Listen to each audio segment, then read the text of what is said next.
అక్కడ ఉదయమంతా పుస్తకాలు, ఎలక్ట్రానిక్ వస్తువులు అమ్ముతుంటారు. చుట్టుపక్కల ప్రాంతాల నుంచి అనేక మంది వచ్చి వాటిని కొనుగోలు చేస్తుంటారు. ఓ రకంగా ఆ ప్రాంతమంతా వచ్చిపోయే వారితో చాలా బిజీగా ఉంటుంది. కానీ సాయంత్రం అయ్యిందంటే పరిస్థితి ఒక్కసారిగా మారిపోతుంది.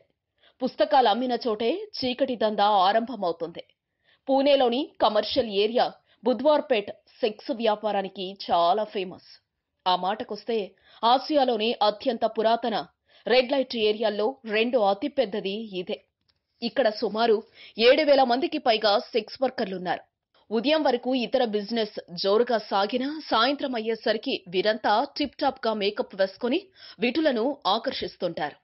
ఏళ్ల తరబడి అనేక కుటుంబాలు ఇదే వృత్తిలో జీవిస్తున్నాయి.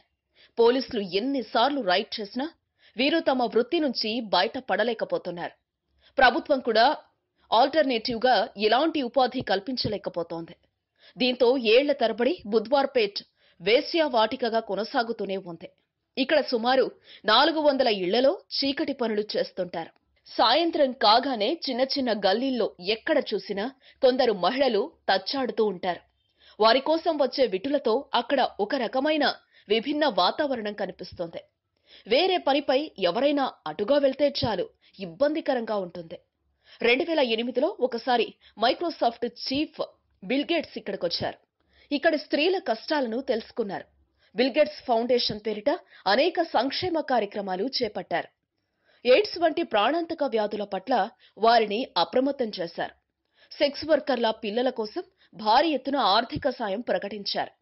ఇప్పటికీ అనేక మంది మహిళలు సరైన రక్షణ చర్యలు తీసుకోకపోవడంతో ఎయిడ్స్ బారిన పడ్డారు.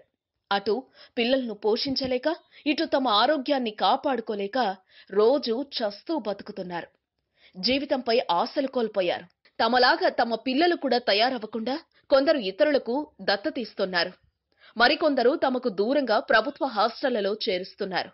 ఓ రకంగా బుధ్వార్పేట్ మహిళల్లో ఒక్కొక్కరిది ఒక్కో దీన గాథ. ఇందులో అందరూ పొట్టకూటి కోసమే ఈ వృత్తిలో కొనసాగుతున్నారు. ప్రభుత్వాలు ఈ విషయాన్ని సీరియస్ గా తీసుకోకపోతే బుధ్వార్పేటలో మహిళల శరీరాలు అంగట్లో సరుకుల్లా అమ్ముడవుతూనే ఉంటాయి. ఈ వీడియో మీకు నచ్చితే ఓ లైక్ కొట్టండి. మీ ఫ్రెండ్స్ కు షేర్ చేయండి.